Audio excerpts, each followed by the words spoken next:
Bonjour et bienvenue dans cette vidéo sur la théorie des couleurs. Alors moi je suis tombée dans la couleur quand j'étais petite, d'ailleurs j'en ai tout le temps, partout. Il se trouve que le multicouleur c'est vraiment le code couleur de l'atelier de Noé. Et figurez-vous que dès que j'ai des élèves qui arrivent pour la première fois en cours en présentiel, en cours débutant, je leur apprends la théorie des couleurs parce qu'on ne peut pas peindre sans savoir la base. Alors je crois qu'il faut le faire une fois dans sa vie, c'est théorique.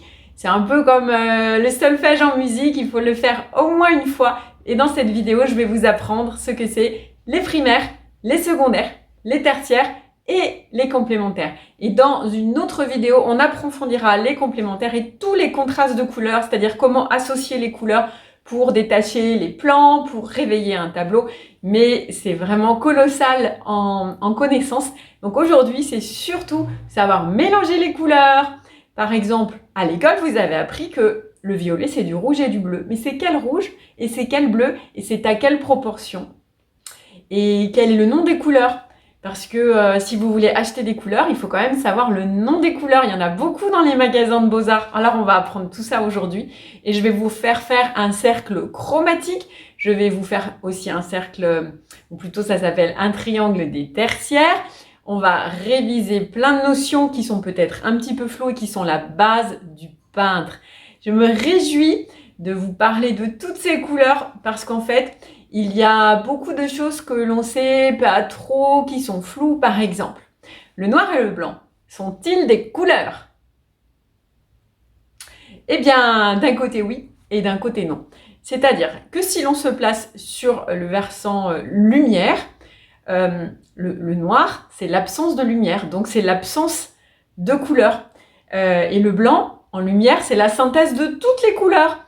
D'ailleurs, le blanc, si vous prenez un prisme, vous l'avez peut-être fait en physique, le blanc, lumière, le blanc, l'ampoule, c'est-à-dire la lumière qui nous entoure tout le temps est faite de toutes les couleurs de l'arc-en-ciel. C'est pour ça que ces couleurs nous parlent autant. Nos yeux sont faits pour voir toutes ces couleurs. Prenez un prisme et diffractez la lumière, et vous verrez un arc-en-ciel, ou par exemple après un orage, vous voyez un arc-en-ciel dans le ciel, parce que c'est la lumière blanche qui est diffractée et vous voyez du coup tous les rayons colorés. Donc en peinture, on se sert des couleurs de la lumière, mais il y a d'autres règles, parce que dans les règles physiques, il y a d'autres choses qui viennent en œuvre. Par exemple, en matière, en peinture, le noir et blanc sont bien des couleurs parce qu'ils existent. Ce n'est pas l'absence de lumière. Donc, en couleur, le noir et blanc sont des couleurs. En matière. Et dans la nature, vous trouvez du pigment noir de Mars, du pigment noir d'ivoire, du charbon. Vous trouvez du blanc de titane, du blanc de zinc. Donc, au niveau matière, au niveau pigment, ce sont bien des couleurs. Mais au niveau de la lumière, ça n'en est pas. Du moins, c'est soit la synthèse de toutes les couleurs, soit l'absence de couleurs. C'est pour ça que cette question, elle fait toujours polémiquer. Alors, on va se servir aujourd'hui du cercle chromatique qui explique les couleurs de la lumière, mais elles nous permettront de comprendre les couleurs de la matière. Vous allez apprendre à fabriquer du noir avec les couleurs de la matière et comprendre les principes de couleurs, tout simplement. Et on développera tout ça dans d'autres vidéos. Pour nous accompagner aujourd'hui, il y aura Mimi. Et je vous rappelle à quel point la couleur est chère à mon cœur parce que pendant des années, j'ai peint des animaux ultra colorés et j'utilisais énormément les couleurs pures, saturées, les primaires, les secondaires, les complémentaires. Et c'était vraiment, c'est les couleurs de la joie. Et on verra dans cette vidéo que pas que. Alors, moi, j'ai un lien particulier avec le cercle chromatique parce que c'est mon grand-père qui me l'a appris, c'est pas à l'école. Des fois, on a des gentils profs d'art plat au collège qui nous le font faire, mais c'est quand même assez rare. Et puis, il faut savoir que dans les livres, il y a quand même beaucoup de bêtises qui sont écrites parce que ceux qui font les livres, c'est pas toujours des peintres ou alors ils reproduisent une bêtise de quelqu'un d'autre qu'ils ont lu et refont sans la comprendre. Donc aujourd'hui, on va mettre tout ça au clair. À bas les inepties, on va essayer de comprendre qu'est-ce que c'est vraiment primaire, secondaire, tertiaire, les termes et le nom des couleurs, etc., etc. Plein de choses à savoir. Alors je vous souhaite une belle vidéo. Je suis très contente de faire ça avec vous et avec Mimi. Et puis, alors je vous dis 1, 2, 3. Bravo primaire, c'est parti pour toutes les couleurs de l'arc-en-ciel.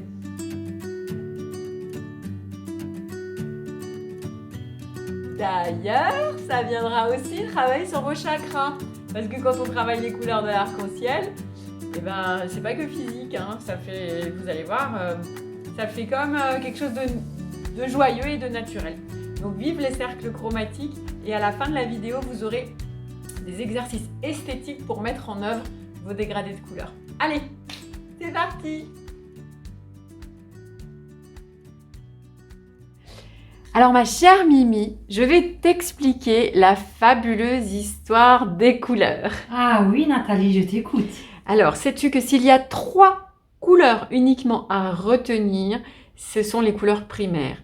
Les couleurs primaires, le jaune primaire, le bleu cyan primaire et le rouge magenta primaire sont un petit peu les Adam et Ève, les papas-mamans de toutes les autres couleurs. Donc si on doit avoir uniquement ces 3 couleurs chez soi, c'est vraiment, je veux dire, la base pour peindre. Évidemment, plus le blanc et plus le noir. Cela dit, les 3 couleurs mélangées ensemble, ces 3 couleurs mélangées ensemble forment du noir. Alors, c'est très intéressant parce que on pourrait presque se passer d'avoir du noir, mais le noir obtenu, c'est du noir très chrome qui s'apparente plus à un brun ébène qu'un noir de Mars ou d'ivoire assez profond. Néanmoins, en mélangeant ces 3 couleurs, on obtient du noir. En mélangeant ces 3 couleurs sous forme de la lumière, on l'a vu, on obtient du blanc. Alors, ces 3 couleurs primaires sont extrêmement importantes et vous devez arriver à les reconnaître. Alors, déjà, petit 1, c'est marqué sur le tube. C'est simple. Quand tu achètes de la peinture, c'est souvent marqué dessus. Jaune primaire, bleu primaire, rouge primaire.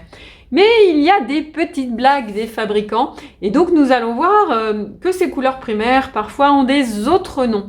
Alors déjà, quand on l'achète sous forme de pigments chimiques, vous trouverez toujours le nom jaune primaire, bleu primaire, rouge primaire. Cela dit, vous savez, c'est comme un 38 pour les vêtements ou pour les chaussures. Chaque fabricant, il va un petit peu de sa vision des choses. Ce qui veut dire qu'un bleu cyan d'origine chimique ne va pas être de la même teinte selon le fabricant. Et donc, avec certains fabricants, on aura un bleu quasiment fluo, un bleu ciel pour le bleu cyan. Pour d'autres, on aura un bleu très foncé. Un bleu qui va être mais assez sombre en fait. Il faut savoir que là, il y a du blanc à l'intérieur, alors que celui-ci est pur. Et c'est un bleu primaire. Donc, si tu trouves un bleu primaire qui ressemble à un bleu marine et qu'il y a marqué bleu primaire, ne t'inquiète pas, c'est simplement parce que le fabricant n'a pas mis d'éclaircissant ou de charge neutre. Parce qu'il se trouve que, pour faire plaisir aux clients, ils ont tendance à mettre, ça c'est un bleu primaire, ils ont tendance à mettre du blanc à l'intérieur parce que c'est plus vendeur. Mais du coup, tu as une couleur qui n'est plus pure. Il faut savoir que ça va influencer tes mélanges et ça va les éclaircir. Donc voilà, parce qu'un blanc dans une couleur, bah, ça fait pas les mêmes tons, quoi. Donc il faut le savoir. Le bleu primaire est très foncé. Ok, il vaut mieux l'acheter pur et toi-même le dégrader avec du blanc. D'accord? Ensuite, le jaune primaire, bon ça c'est facile, il est ni chaud, mais dans certains magasins, tu peux le trouver presque fluo sous le nom de jaune citron. La différence, eh bien, c'est le jaune primaire avec du blanc. Ça s'appelle jaune citron. Attention de ne pas acheter un jaune chaud parce qu'il te flatte l'œil, il va dénaturer tes mélanges. C'est très important de comprendre que les couleurs les plus pures de la nature, ce sont les couleurs primaires. Elles peuvent, à L3, fabriquer toutes les couleurs du monde. Ok? Mais par contre, on ne peut pas les fabriquer tout seul. Elles sont pures. Donc elles peuvent fabriquer toutes les autres couleurs, mais on ne peut pas, nous, les fabriquer. Alors allons parler maintenant de ce rouge magenta qui est tout sauf rouge. Le rouge magenta, Mimi, oui. bah il est rose en fait. Et c'est normal? Alors oui, c'est normal. Il s'appelle rouge magenta, mais sachez que si vous achetez un rouge primaire qui est rouge et comme ça, eh ben c'est pas primaire. Vous allez, c'est les fabricants. Il faut savoir qu'au niveau marketing, ils font des fois n'importe quoi. Un rouge primaire doit être fuchsia et doit être un peu rose, ok? Ok. C'est pas un rouge vif. Alors attention, sinon ça n'est plus pur. Donc selon les marques, encore une fois, ça va être plus rose fluo, plus tout ça, ce sont des rouges primaires et on voit qu'il y a des petites variations. Mais tant qu'il y a marqué primaire, c'est bon, c'est pur. Il n'y a pas de souci. Donc le rouge primaire est en fait rose, d'accord? Et puis on peut acheter ces couleurs encore sous d'autres noms. On l'a vu pour le jaune primaire, il peut s'appeler jaune citron, hein, c'est la version avec du blanc. Et le bleu cyan, quand on l'achète avec du blanc, il s'appelle bleu ciel. Quand on l'achète en version avec extra fine, il a encore un autre nom, on le verra dans quelques minutes. Alors on continue. Le petit nom du rouge magenta, quand ils y ont mis du blanc, il s'appelle rose tyrien. Donc, jaune primaire, bleu cyan, rouge magenta.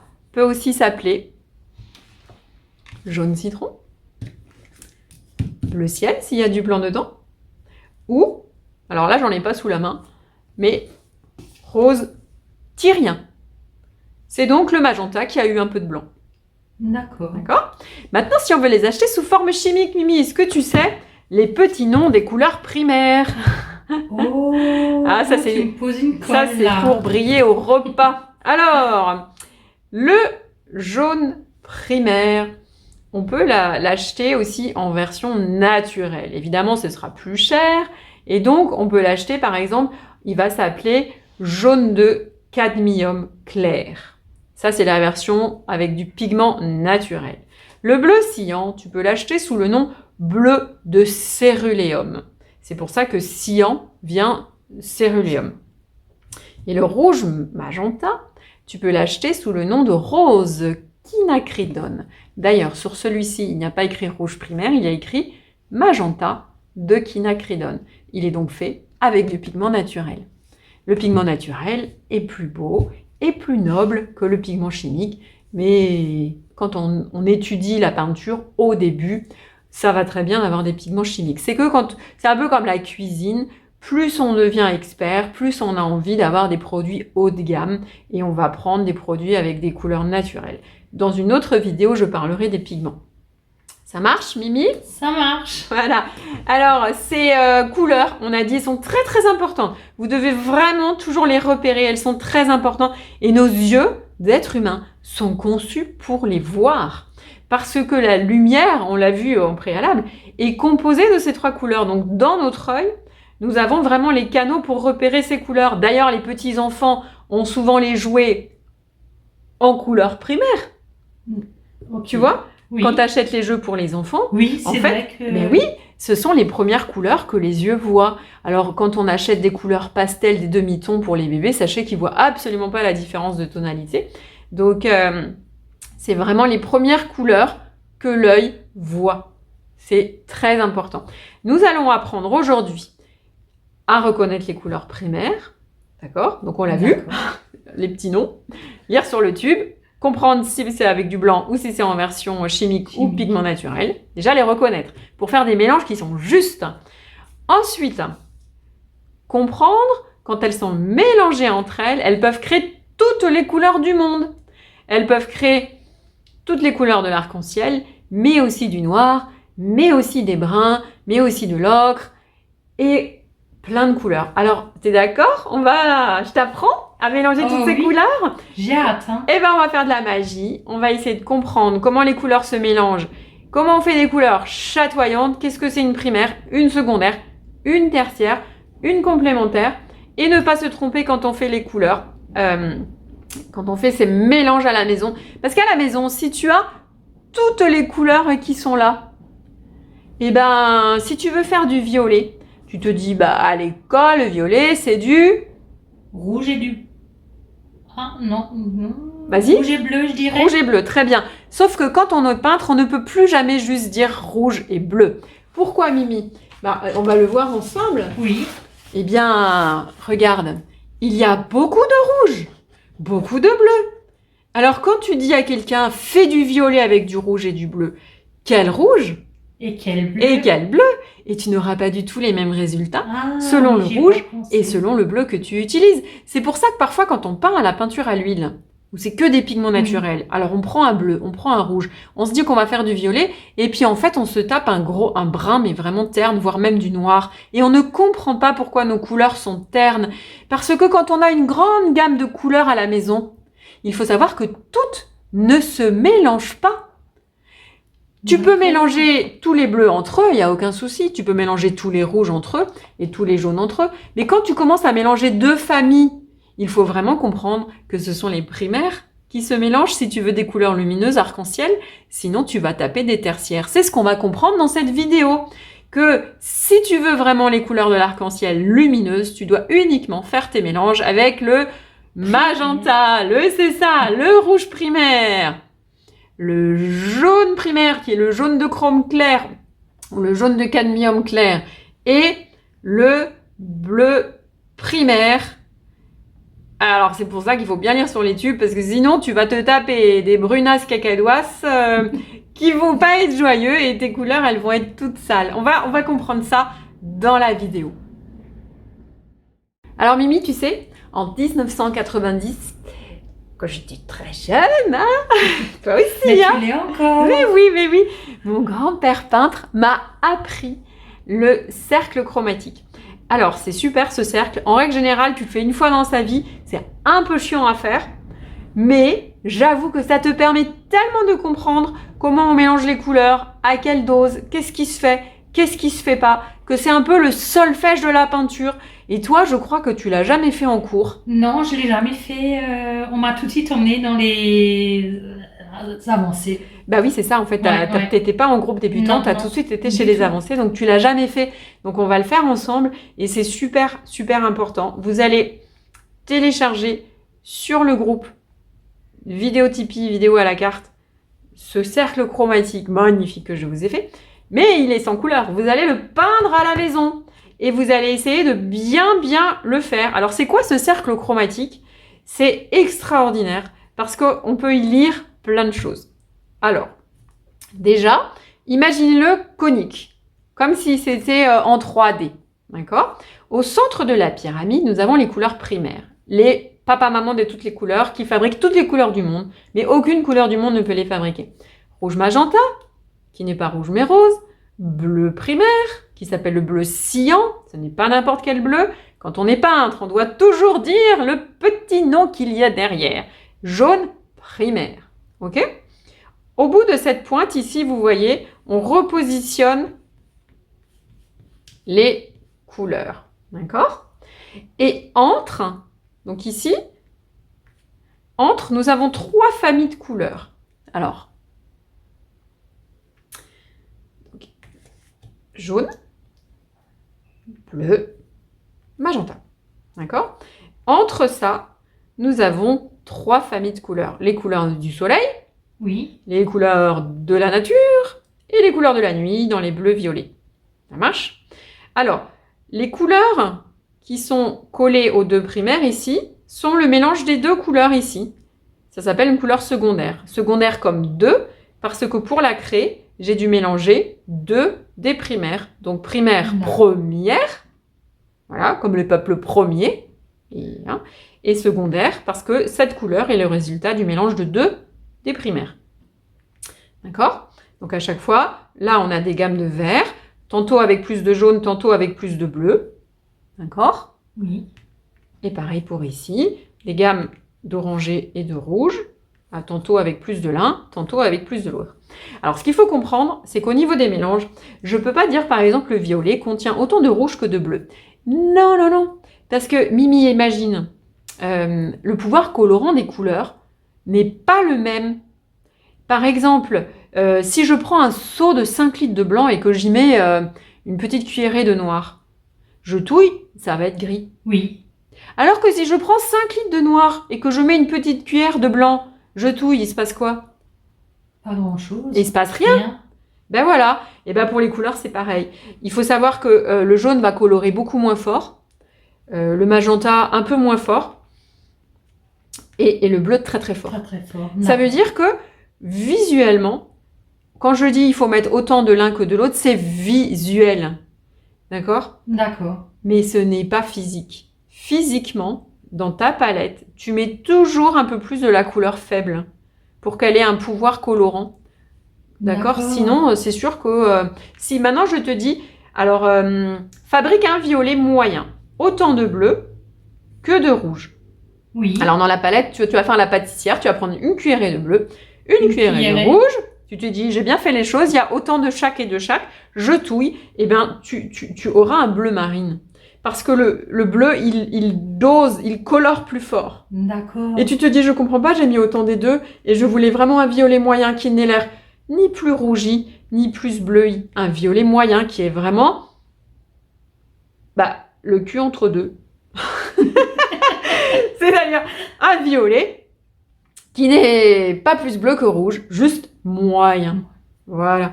Et pour ça, tu dois donc toujours mettre un peu moins de la couleur forte, c'est-à-dire de bleu. D'accord. Ok. C'est pareil pour ces deux. Entre ces deux, quelle est la couleur qui colore le plus? La magenta. Exactement. Ça va? Eh ben c'est tout simple. Donc ça veut dire que quand on fait les mélanges, on doit toujours mettre beaucoup plus de la couleur la plus claire pour que visuellement, ils arrivent à avoir la même incidence. D'accord. D'accord? Le vert, ici, c'est donc autant de jaune que de bleu à l'intérieur. Oui. Mais en vrai, c'est beaucoup plus de jaune parce que là, on a vraiment la couleur la plus claire avec la couleur la plus foncée. Donc il faut vraiment mettre très très peu de couleur bleue dans le jaune pour arriver à visuellement avoir un vert qui est égal en fait. D'accord. D'accord? Voilà, ça c'est vraiment important. Alors, ces deux sont assez proches, ils ont moins de contraste qu'avec le bleu. Donc, quand tu vas fabriquer ton orange, tu verras, ça, il est assez facile. Ok. Ouais. Voilà. Maintenant, on va voir le petit nom des couleurs. Donc, primaire et tout le mélange des deux couleurs primaires ensemble, ça s'appelle des couleurs secondaires parce que deux couleurs. Alors, quand il y a autant de jaune que de rouge, c'est orange moyen. Oui. D'accord? Quand il y a autant de rouge que de bleu, c'est violet moyen. Et quand il y a autant de jaune que de bleu, c'est vert printemps. D'accord? Maintenant, on va voir le petit nom des couleurs. Savoir si on va interroger Mimi. Mais non, mais c'est vachement bien parce que du coup, nos confinés vont pouvoir aussi... Alors, Mimi interro. Est-ce que tu sais c'est quoi cette couleur? Non, je dirais kaki, mais... Ah, alors, tu redoubles, hein. Même je redouble. Tu rétrogrades au CP, là. Ça va pas du tout. Alors, kaki, c'est une tertiaire. Flûte. Donc, elle a rien à faire dans l'arc-en-ciel. Bon, en aide Mimi, ça s'appelle vert anis. Ah, je l'avais sur le bout de la langue. Écoute, c'était pas mal, mais c'était quand même très loin de kaki. Alors, vert anis, ok? Alors, vert anis n'est pas vert pomme, n'est pas vert amande. Nous verrons ça un peu plus tard. Ça marche? Ça marche. Alors, c'est vraiment une toute petite goutte de bleu dans du jaune pour obtenir du vert anis. D'accord? Et ça, il faut que visuellement, c'est vraiment le vert printemps. Alors, on va regarder ça. Tu vois, le vert printemps, alors c'est le vert... Il est beau. C'est le vert, il a été à la mode il n'y a pas longtemps. Hein, c'est le vert gazon, quoi. Hein. Alors, celui-là, est-ce que tu sais comment il s'appelle? C'est bien, j'ai pas soufflé à Mimi. Non, du tout, j'aurais dû regarder. Ah ouais. Je dirais ça tend vers le turquoise, mais je suis pas... C'est pas turquoise. Alors, c'est pas mal, mais on va dire que cette couleur mélangée avec du blanc, ce serait turquoise. Tu as pas tort. Cette couleur mélangée avec du blanc serait turquoise, mais celle-ci est pure et elle s'appelle... Ah, on va souffler à Mimi. Et bien, cette couleur, c'est vert émeraude. Et même que si on avait encore une case ici, là, on pourrait le faire encore avec plus de bleu à l'intérieur. On pourrait avoir du vert sapin aussi. D'accord. Donc, dans cette case, on peut choisir vert émeraude ou vert sapin. On a le choix. Ensuite, on continue. Donc maintenant, on rentre dans la famille des couleurs de la nuit. On va voir si tu sais. Si je prends du bleu cyan et que j'y mets une toute petite goutte de rouge magenta, une toute petite goutte, j'obtiens cette couleur. C'est quoi cette couleur? Alors, je dirais outre-mer ou bleu roi, mais ça, c'est des petits noms, c'est pas vraiment... Alors presque oui. Ah! Presque oui, mais pas tout à fait. Bon, moi, je suis presque. Alors dans l'arc-en-ciel, est-ce que tu connais les 7 couleurs de l'arc-en-ciel? Il y en a une qui s'appelle... Alors on va souffler à Mimi, c'est Oui. indigo. Ah! Indigo. Indigo. Indigo, bah, c'est cette espèce de bleu marine. Oui, vois oui, oui. Parce qu'en fait, le bleu outre-mer, tu vois, il est plus beaucoup foncé. plus flash. Il est beaucoup plus flash. Et donc, ici, c'est bleu marine. D'accord. T'as vu hein, comment on fait un bleu marine? Oui, oui. Du bleu cyan avec une goutte de rouge. Ça, c'est le violet moyen. D'accord? Oui. D'ailleurs, on va montrer le pot. Voilà, le beau... on voit là. On mangerait. Alors là j'ai mis de l'eau parce qu'il y avait la canicule. Voilà un beau violet moyen tout prêt. Mais nous allons apprendre à le faire nous-mêmes. Alors, maintenant, pour faire cette couleur, tu as 2 possibilités. Soit dans ton violet, tu mets une tonne de rouge. Parce que, Oui. bon, il faut quand même en mettre des tonnes pour qu'il change celui-là. Hein, parce que c'est la couleur la plus foncée. Avec une couleur qui colore pas trop. Le plus simple, c'est de repartir de magenta. Et de mettre une petite goutte de bleu. Une toute petite goutte de bleu. Et on obtient cette couleur. C'est quoi cette couleur? Violet clair? Alors, non, violet non, clair, tu sais quoi? Il serait ici, une case entre les deux. Oh. Alors, puis violet clair, ça pourrait aussi être une couleur avec du blanc. Sauf que là, on n'est que dans les couleurs de l'arc-en-ciel. Ça s'appelle... Alors, Mimi? Je vais devoir réviser. Bah oui, hein. Alors, quel fruit ressemble à cette couleur? Cassis? Non, cassis, c'est perla. Ah. Non, en Alsace? C'est bleu. Cerise? Non.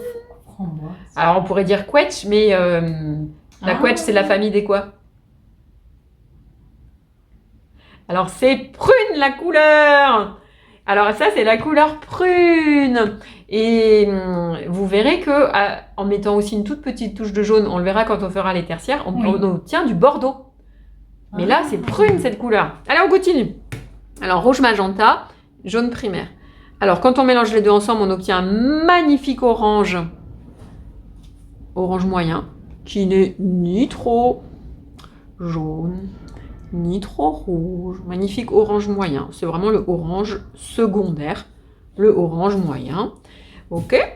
Alors, maintenant, soit je pars du orange et j'y mets beaucoup plus de rouge, hein, oui. Soit je pars du magenta et j'y mets une toute petite goutte de jaune. Alors, on obtient cette couleur ici. Comment s'appelle-t-elle? Ça existe déjà en couleur vermillon, non? Exactement. Dans les palettes de... Vermillon, qui est une espèce de rouge orangé, en fait. Exactement. Mimi a un point. Oui. Alors, et maintenant, je pars du jaune et j'y mets une toute petite goutte de rouge. Et j'obtiens... Alors, j'obtiens... Jaune d'or. Exactement, jaune d'or. Jaune d'or. Jaune tournesol, jaune d'or. Alors, ce qu'il faut savoir, les amis, c'est que quand on va remplir ce cercle chromatique, c'est Mimi qui va le faire d'ailleurs. Ce qu'il faut savoir, quand on fait ce cercle chromatique, c'est qu'en fait, il pourrait être beaucoup plus grand. Vous savez, en fait, il y a beaucoup de nuances, en fait, pour aller du jaune au vert. Regardez, juste de là à là. Hein. Là, j'ai mis une case. Oui. Tu vois, hein? Oui. Bon, il pourrait y avoir tous ces tons. D'ailleurs, c'est l'occasion pour moi de vous parler des tons. Tu sais ce que c'est un ton? À part le ton du poisson. Hein? Un ton. Non. Eh ben, un ton, c'est ça. C'est quand tu montes un tout petit peu en tonalité, ça devient de plus en plus foncé. D'accord. D'accord? Une couleur, c'est rouge, vert, bleu, jaune. Oui. D'accord? La nuance, c'est bleu turquoise, bleu cyan, bleu outre-mer. Tu vois, ils ont le petit nom derrière qui va les envoyer sur un genre. Et puis le ton, c'est quand tu veux foncer ou éclaircir une couleur, soit avec une autre couleur primaire, soit avec du blanc, soit tu fonces avec du noir. Mais en fait, tu vas foncer ou éclaircir, qu'importe avec quoi. Et donc, tu montes ta couleur ou tu la descends. Et c'est ça le ton. C'est le ton. C'est une espèce de graduation. Donc là, on voit que la couleur, elle est montée d'un ton en un ton. Mais on ne veut pas faire un cercle chromatique aussi grand, nous, hein, sinon on aura un cercle d'1 mètre. Tu vas plus jamais quitter l'atelier si je te fais faire un cercle d'1 mètre. Donc ça veut dire, les amis, que quand vous allez faire le cercle chromatique, vous devez faire très très attention d'avoir vraiment beaucoup de contraste à chaque fois entre la case de droite et de gauche. D'accord. Donc si tu hésites dans tes couleurs, tu te demandes, tiens, est-ce que j'ai à peine fait un jaune chaud, là? Oui. Bon, je le fonce encore un tout petit peu pour que vraiment il soit assez contrasté toujours de la droite et de la gauche. D'accord. S'il se ressemble trop, eh ben alors du coup, ton référentiel, il sera faux. Puis c'est vrai que je suis pas là pour vous aider à corriger, c'est quand même assez technique. Donc, vous n'allez pas faire une couleur par hasard, vous allez vraiment faire une couleur parce que vous la voulez. Donc, je vais vous apprendre à mélanger et à créer une couleur au ton précis. D'accord. Voilà. Et c'est quand même pas évident, donc je vais vous donner la technique pour le faire, pour vraiment faire vos mélanges réussis. Ok? Donc, veillez à ce qu'il y ait énormément de contraste toujours entre la case de droite et de gauche. C'est tout. Ok? Donc, ça, c'est vraiment très important qu'il y ait beaucoup d'écart de ton. Dans les documents que je vous ai donnés, alors, donc, moi, je vous ai fabriqué un petit cercle chromatique et pour arriver à le remplir, moi, ce que je fais faire à mes élèves, en règle générale, on prend 2 séances, donc c'est quand même quelques heures, pour le remplir, mais pour vraiment travailler le ton juste. Pour ça, j'ai fait ce petit document. Alors, c'est vraiment fait maison. Hein. C'est une espèce de petite réglette. C'est ce que je vous ai montré là, en fait. Hein. Pour monter vos couleurs tranquillement dans la palette. Donc, soit vous faites uniquement le cercle chromatique, en cherchant bien le contraste très fort d'une case à l'autre, soit tu apprends à monter de 2-3 tons en 2-3 tons. Et donc, ça donne quelque chose comme ça. Ça, tu l'imprimes sur le groupe Vidéo Tipeee, Vidéo à la carte sur Facebook. D'accord? Alors, ça sert à comprendre les couleurs que tu vas fabriquer. Par exemple, sur les couleurs du soleil, les couleurs de la nuit. Bon, ça brille. Je vais peut-être l'enlever de sa pochette pour que vous arriviez bien à voir. Ça, c'est vraiment le cours des basiques. Alors, regardez. Alors, bon, c'est vraiment un truc que j'ai fait vite fait, mais qui est un petit document pédagogique qui est intéressant. Alors, couleur du soleil, couleur de la nuit, couleur de la nature. Tu fais chaque famille une après l'autre. Tu ne t'égares pas en sautant de l'une à l'autre. Ok? Alors, sur ton cercle chromatique, déjà, tu prends une marque et tu restes sur cette même marque. Parce que selon les marques, tu vois, là par exemple, ça c'est à la gouache. On voit à travers, donc c'est bien parce que tu arrives à lire les documents. Ça couvre pas des masses, mais au moins le truc est juste. Parce que regarde, si dans le cercle chromatique, tout d'un coup, tu changes de marque, il y en a une, alors je sais pas si vous voyez, mais elle est hyper brillante. Et tu vois le bleu là. Il faut rester dans les mêmes marques où c'est mat, où c'est important, et pas certaines couleurs avec beaucoup d'eau parce que tu n'as pas essuyé ton pinceau et d'autres très couvrants. Sinon, il y a des éclaircissements qui vont avoir et ce sera plus juste ton référentiel. Donc, utilise bien la gouache, c'est l'idéal. D'accord? Voilà, c'est bien qu'on puisse un petit peu voir à travers ce que j'ai écrit. Comme ça, tu te souviens, sinon tu renotes par-dessus. Et attention, dans le cercle que je vous ai préparé, voilà, dans le document magnifique, n'est-ce pas, que je vous ai fait, il y a des indications pour les mélanges. Autant de magenta que de cyan. Mais c'est des blagues, Mimi, tu sais bien que en fait, pas du tout, c'est visuel. Ça veut dire que ton violet doit pas être plus magenta que cyan. Ce n'est pas physique. Ne vous faites pas avoir. Mettez toujours plus de la couleur la plus claire. Ou mettez toujours moins de la couleur la plus foncée. T'es d'accord, hein? Je suis 100% d'accord. Oui. Et puis, changez bien votre eau à chaque famille de couleurs, parce que sinon, vous allez avoir des interférences. Savez-vous, par exemple, regardez, imaginez, vous êtes en train de faire cette famille-là. Donc, sur votre cercle chromatique, vous placez vos couleurs primaires, le jaune, le rouge, ok? Tu fais le bleu, tu rinces ton pinceau dans l'eau. Oui. Ok? Puis ton eau, elle est un petit peu verte. Ou un peu bleu, parce que le bleu, il domine. On a compris qu'il mange les autres couleurs. Oui, d'accord? Exactement. Puis toi, tu t'apprêtes à faire... Ah ben là, tu vas faire ta famille des couleurs du soleil. Donc, tu prends ton jaune, puis tu commences, tu montes, tu mets un petit peu de rouge dedans, puis ça. Puis tu viens de rincer ton pinceau dans une eau qui est bleue. Et ben là, figure-toi que tu vas obtenir de l'ocre. Ah. Ça va changer ta couleur. Alors, vous savez ce que c'est l'ocre? Ocre, c'est ça. C'est vraiment la couleur du sable du désert. Alors, tu vois, un jaune chaud, un Oui. jaune d'or, avec une eau sale bleue, ça fait ocre. Donc c'est très important, on le verra tout à l'heure, d'avoir de l'eau propre. Pas à chaque Oui. nuance, mais à chaque famille de couleurs, tu changes ton eau. Donc je te propose, pose le jaune, pose le rouge, clac, D'accord. et puis fais tes dégradés. Ok. Ensuite, tu changes l'eau, puis tu fais ensuite les bleus, puis tu changes l'eau, puis tu fais ensuite... D'accord? D'accord. Parce que sinon, tu vas avoir de l'eau sale. Et l'eau influence énormément, même s'il en reste un peu sur le pinceau. En fait, je te conseille même d'utiliser 3 pinceaux différents. Parce qu'au début, on ne sait pas trop bien laver les pinceaux. Et il suffit que dans la virole... Qu'est-ce que c'est une virole? C'est cette chose-là en métal. Il reste un petit peu d'eau sale bleue ou que tu es savonné ou que tu n'es pas savonné. Oui. Juste que tu aies fait un lavage un peu brouillon pour que ça change tes couleurs et que ça les bascule en tertiaire. Tertiaire 3, c'est le mélange des 3 primaires entre elles. On verra ça tout à l'heure. Là, on est sur les primaires et secondaires. Ça marche? Alors, il faut savoir que dans les livres de beaux-arts et de couleurs, ils racontent beaucoup de conneries. Ah. Ouais. Bah ouais, parce que ceux qui écrivent les livres, c'est pas toujours des artistes, des peintres. Et alors, des fois, dans certains livres de couleurs et de peinture, ils disent que vermillon ou jaune d'or, c'est une tertiaire et que orange, c'est une secondaire. Alors non, il faut savoir que toutes celles-ci sont des secondaires, puisqu'elles sont faites de 2 des couleurs uniquement. Oui, oui. D'accord? Elles sont pas tertiaires.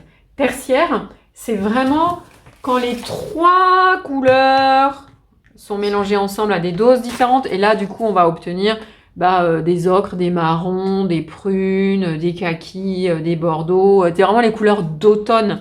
Et ça s'appelle tertiaire parce qu'il y a les 3 primaires mélangées ensemble. D'accord. Ça, d'ailleurs, c'est le noir trichrome, le mélange des 3 couleurs à dose égale, visuellement égale noir. D'accord.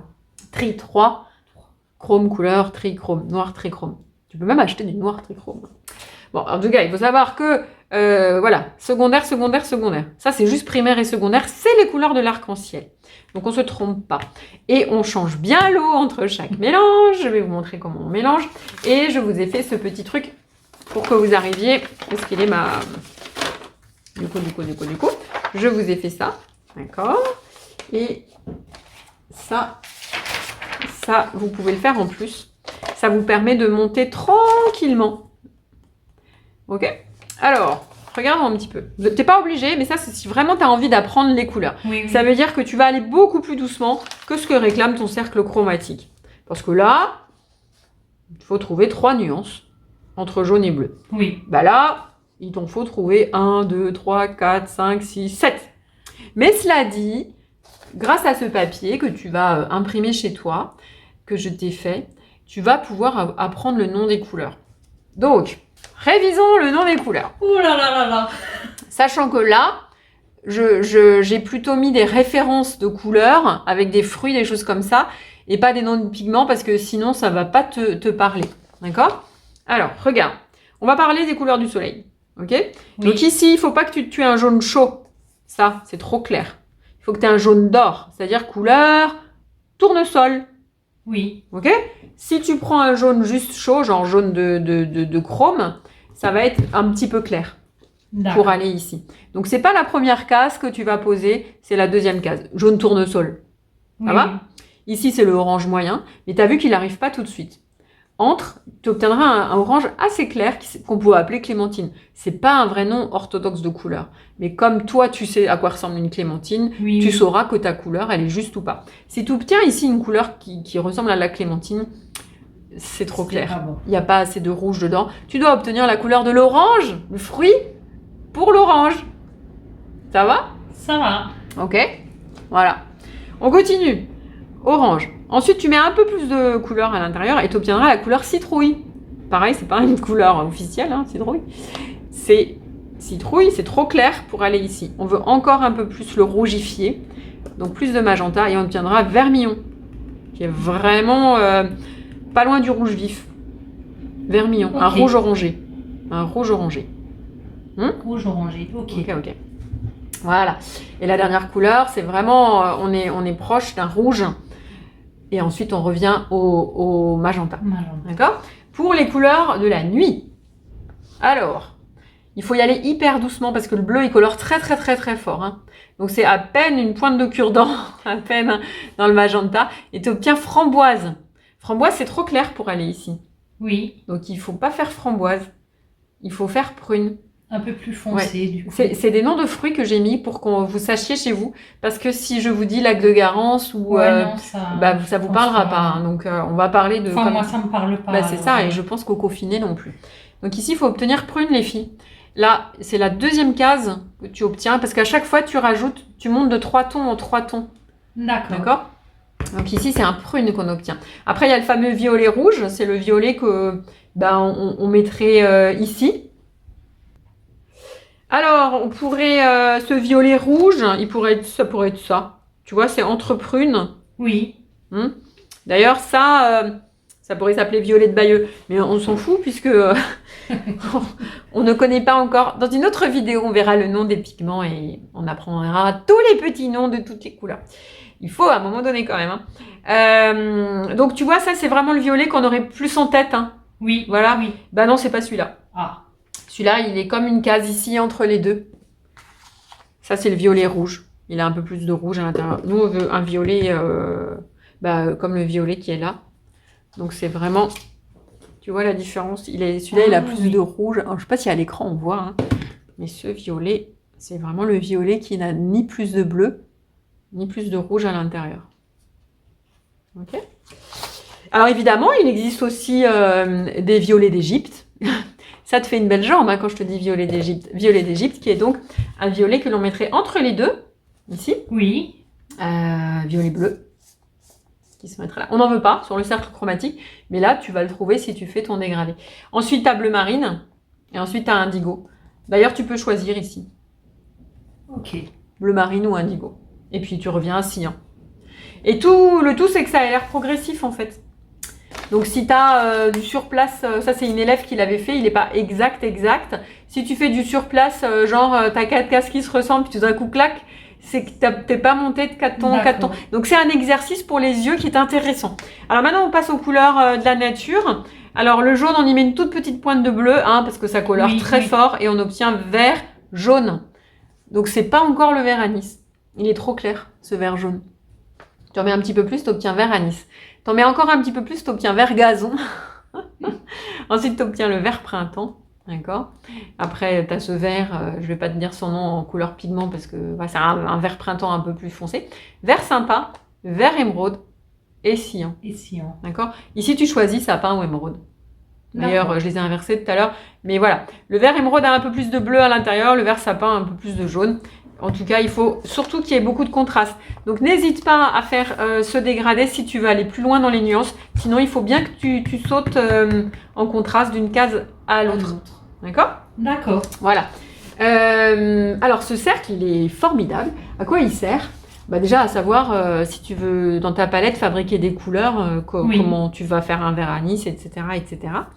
Pour savoir le nom des couleurs aussi, par exemple, il y a beaucoup de gens qui parlent de Parme. En disant violet. Mais Parme, c'est le violet avec du blanc. C'est pas juste. Non, c'est pas juste. Tu sais, le violet Milka, là. Ah, oui, là maintenant je vois la couleur. Tu vois, tout le monde dit Parme. Mais attention, Parme, c'est déjà une couleur désaturée. On en parlera plus tard. Ça a déjà du blanc. Ou par exemple, bleu ciel. Bleu ciel, c'est le cyan avec du blanc. Oui. Turquoise, c'est l'émeraude avec du blanc. Du blanc. Ok. Pomme. Avec du... Alors c'est intéressant, pomme et amande. Si je devais mettre du blanc dans les verres, pomme et amande, tu sais comment je les rangerais? Non. Ah, plus loin. Alors, le vert anis avec du blanc, ça va faire un vert pomme. Oui. Ici. Et le vert printemps avec du blanc, ça va faire un vert amande. Ah, d'accord. Et ça, le émeraude avec du blanc, ça fera du turquoise. Donc, c'est intéressant. Et ça, le vermillon avec du blanc, ça fera pêche. Oui. Ok. Ça fait rose. Hein. Oui. Ça, on sait. Hein, ça, on sait. Hein. Ça, on sait. Bon, voilà. En tout cas, c'est intéressant parce que ça remet les pendules à l'heure. si je peux me permettre, moi, d'utiliser cette remarque. Hein? Bon, alors ce cercle, il sert aussi à savoir quel mélange se fait. Parce que si dans ta palette, tu as toutes ces couleurs, et puis que tu veux faire du vert, il faut savoir lire les couleurs. Alors maintenant, je vais t'apprendre à lire les couleurs. T'es d'accord? D'accord. Ok, alors c'est parti. Expérience de mélange. Je suis chez moi, je veux des belles couleurs chatoyantes. J'ai pas acheté toutes les couleurs et je veux des belles couleurs. Donc je dois les mélanger un petit peu pour arriver à créer une palette assez grande. Donc j'ai jaune primaire. Oui. Ok, j'ai bleu primaire. Et puis là, j'ai 2 magentas de 2 marques différentes, mais qui sont magenta les 2. D'accord. Et donc, on va voir comment mélanger. Alors déjà, pour pas salir les couleurs, soit tu utilises un petit bâton ou un pinceau. Et donc, tu vas... Là, ici, on va faire comme ça. D'accord? Oui. Et on va prendre une petite goutte rouge. Voilà. Et puis, comme on a quand même envie d'aller un petit peu voir c'est quoi ces couleurs quand on les dilue beaucoup et qu'elles s'éclaircissent, Oui. ça fait des couleurs plus pastel. Ou quand on y met du blanc, c'est pareil. Hein. Donc on verra aussi... Ah, j'ai une couleur qui est tombée. On va mettre du blanc ici pour voir. Alors, on y va. Comment faire les mélanges? Déjà, dans ta palette, tu ne fais pas comme ça. Parce que sinon, tu risques d'avoir... parce que là, tu as autant de l'un que de l'autre. Donc, tu fais pas comme ça. Tu laisses toujours des couleurs pures. Tu te prends un peu de jaune. Oui. Ok. Et si tu veux faire une couleur, déjà, tu sais où tu veux aller. Par exemple, là, je voudrais faire un jaune d'or. Donc, je vais juste prendre un tout petit peu de rouge. Oui. D'accord. Et je vais le rajouter progressivement en faisant bien avec le pinceau des 2 côtés. Si tu fais que d'un côté, après quand tu peins, il y a ce côté qui n'est pas mélangé, puis ça fait pas uni. Donc comme ça, tu obtiens... Puis tu as vu, j'ai pas tout pris. Non, exactement, ouais. On y va progressivement. Voilà mon jaune d'or. Ok. Ok. Alors maintenant, je vais rajouter la suite. Et là, je mélange bien les 2 côtés du poil. Sur place, je ne m'étale pas, sinon ça sèche trop vite. Donc c'est plutôt sur place que... Ok. On évite d'avoir de l'eau dedans, sinon ça éclaircit. Ça... Et là... Hop, j'écrase bien tout le jaune qu'il y a dans mon pinceau pour être sûre de ne pas avoir clémentine, mais vraiment orange. Alors c'est un tout petit peu foncé, c'est vraiment au ton près. Et donc je vais rajouter et chercher comme ça mes couleurs. Toujours en écrasant bien le pinceau des 2 côtés. Et j'obtiens orange. Ah. Ok. Pour faire mon vermillon, soit je prends mon pinceau sale d'orange et je vais dans mon mélange ici, puisqu'il y a un tout petit peu de jaune, normalement, mais du coup j'aurai beaucoup de couleurs. Tu vois. Et comme ça, ici, j'ai rajouté un tout petit peu de jaune et j'obtiendrai mon vermillon. Tu vois, je l'ai ici, mon vermillon. Ah, ouais. Parce qu'avec le pinceau sale, j'avais un tout petit peu de jaune dedans. Je suis allée dans un gros tas. Et du coup, j'ai mon vermillon. Et j'ai mes 3 couleurs qui sont OK. Donc, on a vu, on reste sur place. Pas d'eau dans le pinceau. Oui. OK. Ok. Voilà. Alors, on va continuer. Alors, ça se corse parce que c'est très foncé. Le bleu, oui. Et puis très clair. Donc, on prend beaucoup de jaune. Et là, il faut vraiment moins que moins. Wouhou! Moins que moins. D'accord? Pour obtenir un vert anis. J'ai encore pris moins que moins. Hein, et là, j'ai mon vert anis. Tu vois, il se transforme très vite le jaune. Ah oui. J'en ai pris peu et c'était déjà de trop. J'ai même pas tout pris. Et là, ensuite, j'obtiens mon vert printemps si je mélange vraiment tout. Quoi qu'il ait un peu gazon, là. Alors, on va... Regardez, comme j'y vais doucement. Tu vois? Ah. Voilà. Et pour avoir mon vert émeraude ou sapin, je prends mon pinceau qui est sale et je vais dans un gros tas de bleu. Ok. Alors, on va voir qu'est-ce qu'on obtient. Est-ce que c'est sapin ou est-ce que c'est émeraude? S'il a plus de bleu, ce sera émeraude. S'il a plus de jaune.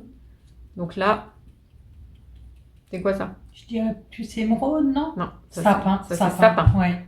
Si je veux qu'il soit plus émeraude, faudrait rajouter encore un tout petit peu. On va le mettre ici d'ailleurs. Ouais. Hop. bien écraser tout.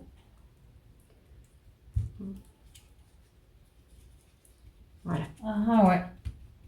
D'ailleurs, c'est intéressant, ce émeraude. Alors, attends. Voilà, là, on a émeraude. Mais comme le pigment foncé, là, il est pur, pour vraiment voir, hein, regarde.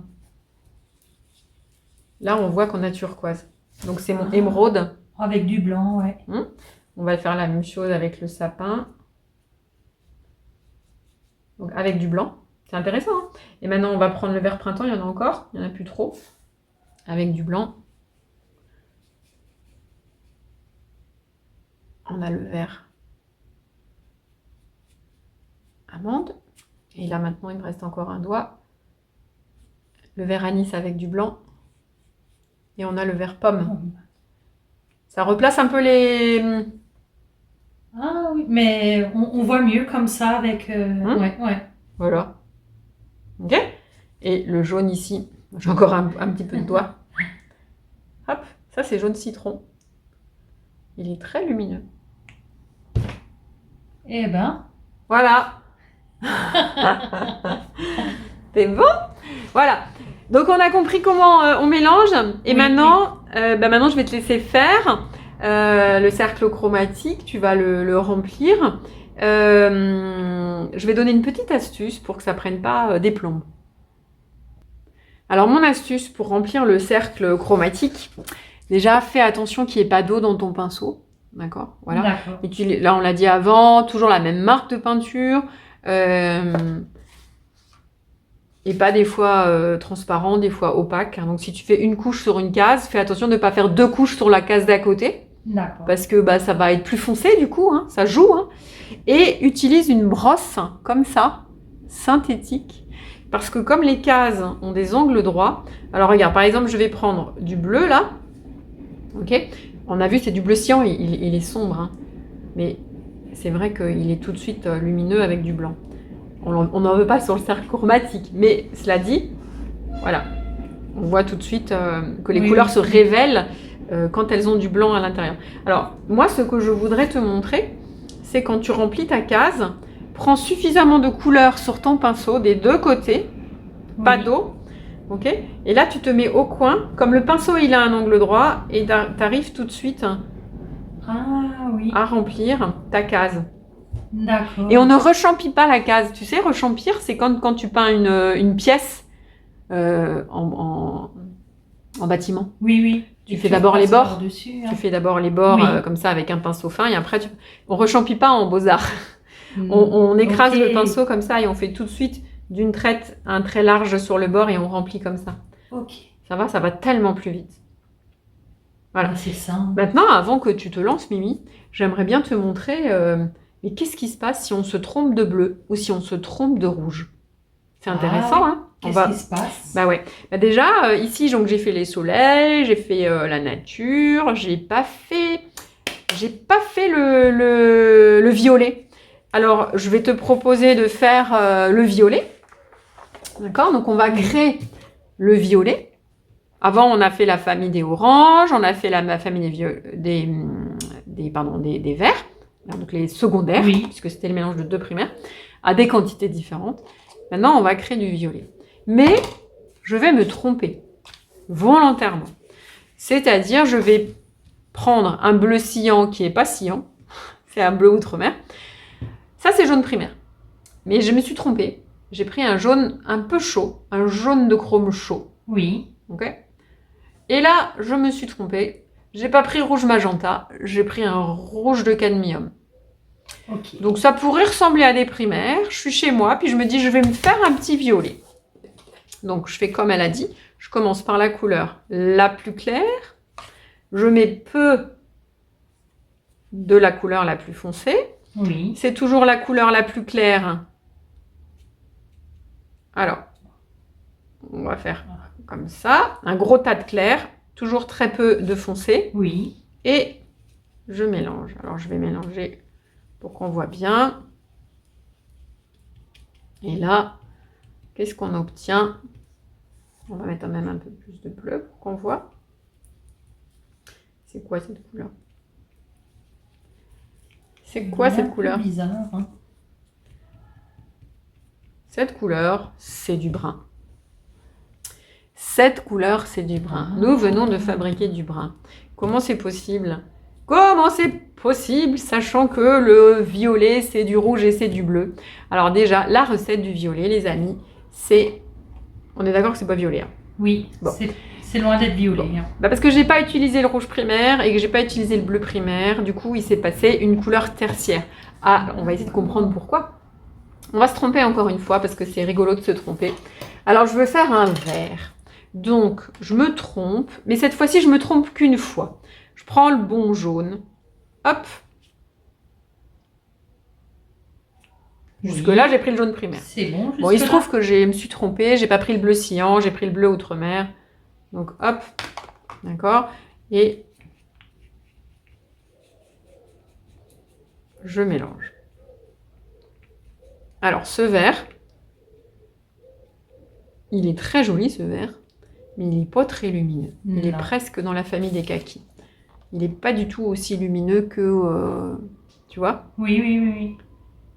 Bon, ça, c'est un vert tertiaire. C'est un vert qui est déjà un petit peu plus terne, parce que on n'a pas utilisé les couleurs primaires. D'accord. D'ailleurs, tout à l'heure, tu me disais kaki. Voilà, kaki. Bah, kaki, c'est du vert et du rouge. Mais ça, on le verra un petit peu plus tard. Mais regarde, juste pour le petite anecdote, si je mélange... Ah, j'en ai un petit peu trop mis. Regarde. Hop. Si je mélange du rouge dans du vert, tu vois, ça fait kaki. Ah, ouais. C'est magique. C'est magique. Bon, ça, on verra un petit peu plus tard. C'était juste pour donner l'eau à la bouche. Donc, on va essayer de comprendre, mais pourquoi mes couleurs, elles font pas du violet ou elles font... Eh ben pourquoi? Eh ben pourquoi cette palette et cette palette qui pourraient de prime abord se ressembler, ben ça fait pas du tout pareil. Mais oui, pourquoi Nathalie sont-elles différentes? Enfin, ce sont des tertiaires. Pourquoi on a obtenu des tertiaires en se trompant de couleurs de base? Eh ben, c'est intéressant de comprendre que les couleurs les plus pures, oui. C'est les couleurs primaires. Donc, on va les repositionner. Hop. Hop. Hop. D'accord? Quand on les mélange ensemble, elles forment des couleurs lumineuses. Oui. Et c'est pour ça qu'on les aime bien. Elles forment les couleurs de l'arc-en-ciel. Qu'est-ce qui se passe quand... Alors, on va faire ça comment? Je vais utiliser, par exemple, un bleu roi. Le bleu roi. Il se rapproche le plus de quoi dans le cercle chromatique? Il se rapproche du bleu marine. Oui. D'accord? Donc, dedans, il y a déjà caché... Ces deux-là. Bah, c'est comme les couleurs de l'imprimante, Mimi. Ah, bah, tu sais, oui. À l'imprimante, tu n'as que ces 3 couleurs en cartouche, plus du noir. Et tu fais toutes les autres couleurs. Bah, là, c'est pareil. Ce bleu, en fait, pour être créé, l'encre d'imprimante, elle va sortir un peu de bleu, un peu de rouge, et ça va faire le bleu. Donc, elle n'est pas pure, cette couleur. Elle a déjà cette couleur. Elle a déjà 2 couleurs à l'intérieur. Donc, si je prends ce bleu pour faire un vert, d'accord? Oui. Et ben, les 3, elles se rencontrent. Et quand les 3 se rencontrent, ça fait... tertiaire. Parce que les 3 se rencontrent. Il faut penser que dans certains tubes, visuellement, je parle bien en couleur de la lumière en transcription, hein, il y a d'autres couleurs cachées. Et dès que les 3 se rencontrent, ça fait des tertiaires. Donc des couleurs ternes, tertiaires, 3 ternes. D'accord? Et c'est pour ça qu'il faut faire attention aux couleurs cachées. Maintenant, revenons à un jaune chaud. Le jaune chaud, allez, je me trompe. J'ai un jaune de cadmium foncé. Il ressemble beaucoup au jaune d'or. Oui. Donc, il n'est déjà pas pur. Non. Bon. Donc, ça veut dire que dedans, il y a déjà du jaune et du rouge. Il y a déjà 2 couleurs à l'intérieur. OK? Et puis, je veux faire du vert. Bon, je prends quand même le bon bleu cyan. Oui. Je ne me suis pas trompée de bleu. Mais du coup, je vais avoir un vert d'une gamme plus terne parce qu'il y aura quand même la rencontre des 3 couleurs. Et si tu veux des couleurs lumineuses, il faut qu'il y ait la rencontre des 2. Et c'est simple, il faut que ce soit primaire. Ok. Sinon, ça induit déjà d'autres choses. Alors, ça, c'est maintenant important. Ça ne veut pas dire qu'entre les bleus, tu ne peux pas les mélanger, puisque là, bah, c'est des bleus et c'est des bleus et c'est Oui, des bleus. oui. Donc il n'y a pas d'autres primaires qui se mélangent, il n'y a pas... Voilà, c'est possible. Et encore que, parce que on va essayer de voir. Regarde, ce bleu, Oui. ouais, je dis et encore que, ce bleu, il est turquoise, d'accord? Donc, il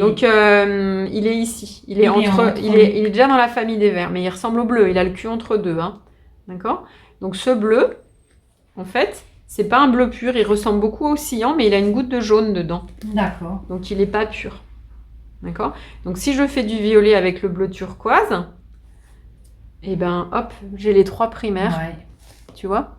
Et du coup, ça va faire un violet brunasse, hein, Ouais. cacadoise. Et tu te dis, mais alors, il ressemblait vraiment au bleu cyan? Pourquoi?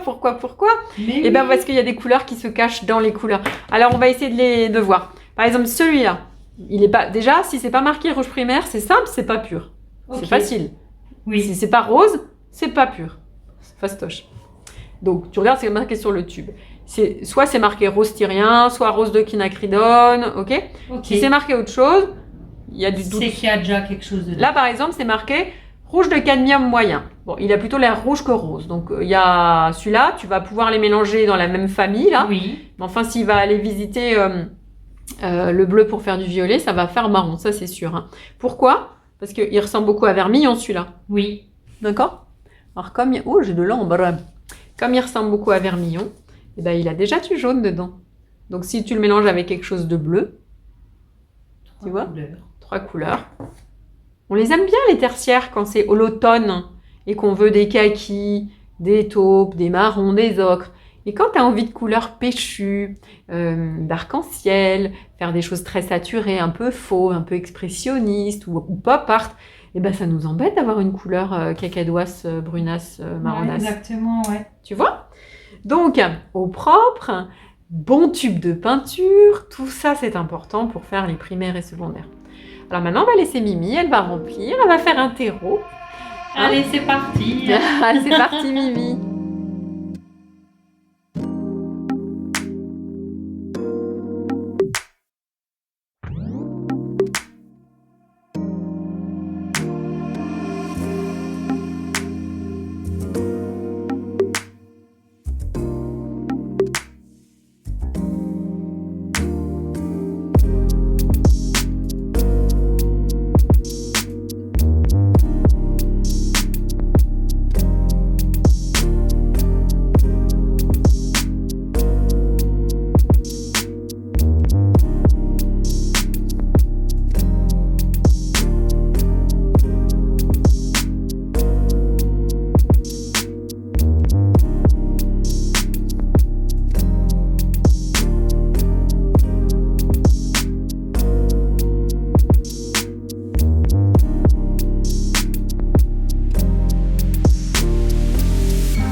Alors, chère Mimi, avec ce beau rayon de soleil à l'atelier, Oui. on va regarder ce que donne ton cercle chromatique. Voilà. Alors, Alors déjà, tu as vu ton vert printemps, il était plutôt vert gazon. Donc, Oui, voilà, exactement. on l'a foncé. C'est vrai, vous savez, le vert printemps, il est quand même assez foncé. Hein. Donc attention. Ensuite, ton violet, je dirais qu'il est un peu plus violet-rouge. Ah oui, tu vois, j'aurais dû faire il plus n'est pas foncé. assez bleuté. Donc faudrait presque repasser dessus pour le faire un peu plus bleu. Là, ça commençait un petit peu à... C'était trop épais. Donc, on n'hésite pas à tremper la pointe du pinceau dans l'eau et à un peu assouplir la peinture quand on voit que ça commence ce que à... j'ai pas fait. Ouais, voilà. Parce que là, ça, tu vois, c'est pas nickel. On évite les surempattements aussi. On essaye de faire de vrais aplats. Donc, pas d'effet de matière. D'accord. Alors, le vermillon... il est juste. Je dirais qu'il pourrait être un peu plus contrasté du orange. D'accord. On aurait pu le monter encore de 2 tons. Oui. Il est juste, mais c'est vrai que vermillon, c'est une couleur, ce n'est pas une nuance. On a une marge de manœuvre, c'est comme orange. Voilà, on a une marge de manœuvre. Donc on aurait pu, pour le contraste, avoir quelques tons de plus, 2 tons de plus. Alors dans cette marque, le rouge magenta, il est quand même assez rouge, mais dans certaines marques, il est plus rose. Mais tant qu'il y a marqué rouge primaire, c'est bon. Le jaune d'or, au début, il était un peu clair. Oui. Et donc, tu lui as chauffé les fesses et il est devenu tournesol. Le orange, au début, quand tu l'as fabriqué, il était un peu clémentine. Oui. Et pareil, alors on l'a fait mûrir au soleil, cette orange. On lui a aussi chauffé les fesses pour qu'elle devienne plus orangée. Donc, vert anis, c'est tout bon. Le vert, tu l'as foncé. Donc, émeraude, super. Voilà. Ah. Voilà. Bleu marine, il est limite violet. J'aurais dû le foncer un peu plus avec le bleu. Ouais, là il est limite violacé. Il est au vrai pour être juste. Là, il est une case entre deux en fait. C'est-à-dire que ce violet, il devrait être une case entre deux ici et celui-là, une case entre deux. Okay. En fait, il faut vraiment indéniablement qu'il soit bleu à cette case. Oui. C'est-à-dire bleu marine. Et là, on le voit, il est quand même violet d'Égypte. Oui, c'est... Donc, je dirais que ces deux-là, ils sont comme sur des cases qu'on inventerait entre. Ok. Et il nous manque quand même le violet moyen. Donc on voit que c'est un exercice qui n'est pas super facile, mais qu'il faut faire une fois dans sa vie. Il faut que votre référentiel soit juste, parce que grâce à ça, on va pouvoir lire les complémentaires, comprendre les mélanges, les associations. Par exemple, si tu fais un tableau dans des couleurs chaudes, quelle couleur tu peux associer avec ? Il y a plein de choses qui vont découler de ce cercle, donc il faut qu'il soit juste. Donc on corrigera bien ces 2 cases pour que le référentiel, on le fait une fois dans la vie, il soit juste. Merci. D'accord, Mimi. merci. Alors le cercle chromatique, on le fait une fois dans sa vie et il faut qu'il soit juste. Et donc tu peux toujours découper des petites cases et recoller par-dessus plutôt que de mettre des couches l'une sur l'autre. Sinon ça fonce tes couleurs. Et à la gouache, c'est un peu plus facile qu'à l'acrylique. Ok. Voilà. Donc voilà un cercle chromatique d'une élève qui est relativement juste. Alors la gouache, elle a toujours un peu de charge neutre et de blanc à l'intérieur, donc les couleurs sont un peu plus lumineuses. N'oublie pas que c'est intéressant de faire cet exercice au passage pour bien comprendre le nom des couleurs, sachant que là, on comprend bien que quand on a vert gazon, c'est pas vert printemps. Du coup, dans la graduation, on est bon. Mais à quoi sert ce cercle chromatique, Mimi ? On comprend, il sert à fabriquer un orange, à savoir comment c'est fait. Mais il y a d'autres lectures qui peuvent être faites. Perçons les mystères. Tu m'écoutes. Mais oui, je suis curieuse. Tu veux tout savoir. Alors regarde, tu peux acheter dans les magasins cette magnifique roue qui ici est un peu pleine de peinture et qui sert à savoir, on va comprendre à quoi ça sert. Donc on a le cercle chromatique, jaune, rouge, bleu. D'accord ? Oui. On retrouve les couleurs de la nuit, les couleurs de la nature et les couleurs du soleil. Et là, on voit qu'on a une roue avec des petites cases. Et donc, par exemple, là, il y a marqué addition de rouge. Donc, ce orangé, si tu lui mets un peu de rouge, ça fait cette couleur. D'accord. Tu tournes, tu vois ? Ce jaune, si tu lui mets un peu de rouge, ça fait ça. Regarde. Ce vert, si tu lui mets un peu de rouge, eh ben, ça fait brun. Alors, on va aller sur le bleu. Ce bleu ici, si tu lui mets un peu de rouge, ça, c'est toujours la case du rouge. Tu tournes et à chaque fois, ça te dit, si tu mets un peu de rouge, ça donne telle couleur. Si tu mets un peu de jaune, ça donne ça. Si tu mets un peu de bleu, si tu mets un peu de blanc, si tu mets un peu de noir. Et comme ça, tu peux avoir un cercle de base élargi avec le blanc et avec le noir et avec les tertiaires pour comprendre. Donc, par exemple, si tu veux savoir le jaune orangé, Oui. qui est le jaune tournesol, hein, le jaune, Oui. jaune chaud. Si tu lui mets un peu de noir, ça donne quoi? C'est cette case-là. Hein. Hop, et ben ça donne cette espèce de mocha, Ah, ouais, ouais. un peu cacadoise. Un peu terrible. Hein? Le jaune et le noir, en règle générale, c'est pas terrible, terrible. L'orangé, si tu lui mets un peu de blanc, et ben tu vois, ça fait couleur peau. Peau. Ça fait oui. vraiment pêche, voire couleur peau. D'accord. Et l'orangé, si tu lui mets un peu de sa complémentaire, un peu de bleu, et ben tu vois qu'on est presque sur du noir. D'accord. Donc ce cercle, cette roue, tu vois, te permet, en fait c'est caché comme ça, Ah, tu vois, quand tu tournes, de savoir si tu mets du rouge, si tu mets du jaune, si tu mets du bleu, si tu mets du blanc, si tu mets du noir. Ça te permet de comprendre tout ça. Ça te permet aussi de comprendre le contraste de valeur. Dans une autre vidéo, je parlerai des contrastes. Contraste de valeur, de tonalité, de saturation, de complémentaire, chaud-froid. Et les valeurs, c'est ça. C'est le foncé ou le clair d'une couleur. C'est-à-dire, si tu photocopies ta couleur, elle sort en valeur de gris. Et donc, ça te permet de comprendre le contraste. Par exemple, là, on voit que la valeur du violet est très foncée. Alors que, on voit bien que c'est pas le cas du jaune. Donc, ça te permet de comprendre quand tu veux jouer dans les plans oui. avec des contrastes de valeurs, quelle est la valeur de la couleur transcrite en noir et en blanc. Voilà. Autre chose, tu peux aussi jouer avec des triangulations. Alors, est-ce qu'on peut voir ça? Alors, sur l'autre côté du cercle, on peut jouer avec les triangulations. Alors, hop, on va placer ça. On va mettre toujours le jaune en haut pour qu'on arrive à comprendre. Ok. Oui. Alors, la case d'ici, c'est la couleur avec du blanc. Oui. Donc là, tout le tour, c'est le cercle chromatique pur. La case d'à côté, c'est la couleur avec du blanc. Et ensuite, c'est la couleur avec du noir. Donc là, on dit que la couleur a été rompue, qu'elle est désaturée. On lui a enlevé de la luminosité. On l'a soit pastelisée, soit foncée avec du noir. Okay. En règle générale, on ne fonce pas trop une couleur avec du noir. C'est assez rare parce que ça la ternit. D'ailleurs, une ombre n'est jamais faite avec du noir, Mimi, tu le sais? La vraie couleur d'une ombre est toujours faite avec un peu de la couleur de la complémentaire. Mais, qu'est-ce que c'est une couleur complémentaire? Oui, c'est quoi? Alors, là, on voit bien une couleur, qu'est-ce qu'elle donne quand elle est mélangée avec du blanc ou avec du noir. Oui. Donc, c'est intéressant.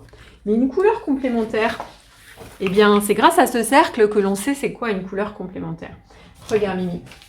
On va... Je veux, par exemple, faire un... je veux peindre une banane. D'accord? Oui. Et donc, pour peindre ma banane, je ne vais pas mettre du noir dans mon jaune. Sinon, ça fait quoi comme couleur du jaune avec du noir? Ça fait cacadoise. Ouais. D'accord? Alors, la vraie couleur d'une ombre, c'est un peu de la couleur plus foncée. Donc, c'est quoi la couleur du jaune plus foncé? C'est un peu jaune-orange. Jaune-orange. D'accord? Avec un peu de la complémentaire. La couleur complémentaire, c'est la couleur qui est pile poil en face dans le cercle chromatique. Ah, d'accord. Qu'est-ce que ça veut dire en fait? Parce que, regarde, reprenons nos petites craies sèches. Si je prends le jaune et que je veux recréer la trinité et les couleurs du début de Adam et Ève, là, les 3 couleurs. Si je prends jaune, mon œil, il adore reconstituer les couleurs de la lumière dans son œil. Alors, si je le sature de jaune, mon œil, j'ai fait un tableau où j'ai peint avec beaucoup de jaune. Mon œil, il en peut plus et il est tellement habitué à avoir les couleurs complètes, c'est-à-dire sous forme de lumière blanche et des couleurs de l'arc-en-ciel, qu'il va vouloir recréer les autres couleurs parce qu'il a l'habitude de les voir ensemble. Donc, si je sature le petit canal dans mon œil de jaune, l'œil, il n'est pas super content et il va avoir envie d'aller voir les couleurs qui manquent. Qu'est-ce qui manque là? Regarde, ça, c'est les couleurs que mon œil est habitué à voir. Oui. Donc, si je peins qu'avec du jaune, mon œil, il va être en manque de quoi? De bleu et de magenta. Ça fait quoi comme couleur? Bleu et magenta, violet. Voilà. Et donc, violet, on va prendre ça comme ça. Hop. Hop. Ok. En fait, ensemble, ils se complètent. Oui. Ils se complètent. Ça, je les fusionne, ça fait violet. Celui-là. Donc, en fait, la couleur qui complète le jaune dans la triangulation des couleurs de la lumière, c'est le violet. C'est à la fois la couleur la plus différente parce que dans le violet, il n'y a pas de jaune.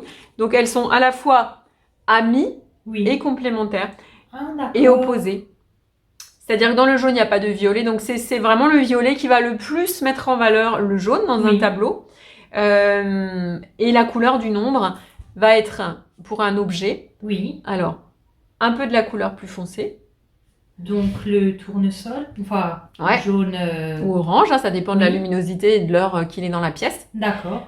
Un peu de la complémentaire, donc la couleur en face. C'est simple, hein. Tu passes à chaque fois par le centre et c'est la couleur qui est en face, la complémentaire. D'accord. C'est la couleur la plus opposée et à la fois ensemble, elle recomplète les couleurs de la lumière et avec du bleu de Prusse. Tout ça ensemble forme une couleur réaliste d'ombre. Tu le savais ? Ah non, tu m'apprends quelque chose. Eh ben, j'en suis bien ravie. Et surtout, il faut savoir que à partir de Renoir et de Monet, au moment des impressionnistes, ils ont vraiment peint la nature en exaltant les couleurs complémentaires.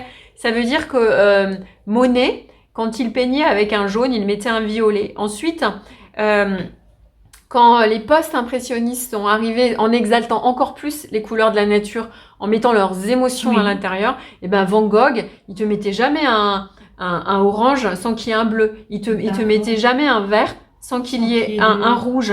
Il te mettait jamais un violet sans qu'il y ait un jaune. Matisse, pareil. Et ce sont les impressionnistes et les post-impressionnistes et les néo-impressionnistes avec les petits points comme ce rat. Alors, les néo-impressionnistes, ils jouaient aussi avec ces contrastes de couleurs. Ils mettaient par exemple des petits points de jaune à côté des petits points de rouge et de loin, ça formait du orange parce que visuellement, ça fait une couleur optique. Et ils peignaient comme ça avec des petits points. Et donc, on peut utiliser la couleur soit comme moyen d'exalter les émotions violentes ou douces, hein. C'est pas toujours Van Gogh, ses tableaux étaient très tourmentés et c'était des couleurs vives, c'est pas toujours la joie. C'est comme les expressionnistes allemands, c'était avec des couleurs extrêmement vives, hein, du cercle chromatique. Quand il y avait un bleu, il y avait un orange, quand il y avait un violet, il y avait un jaune. Toujours, mais c'était pour créer une grande souffrance intérieure. Donc les couleurs vives, c'est pas toujours la joie, c'est vraiment aussi pour parler d'écorché vif. D'accord. Ça, c'est intéressant, le pouvoir de la couleur, non seulement pour peindre les couleurs réalistes, on a besoin de connaître les complémentaires, parce qu'une ombre est toujours faite un peu de la couleur complémentaire à l'intérieur. Quand tu veux exalter un tableau en plus joyeux ou en plus violent, tu lui cales un peu des couleurs complémentaires. Si tu as fait un tableau même réaliste que dans les verts, eh bien dans les ombres, tu viendras y mettre aussi un peu de rouge.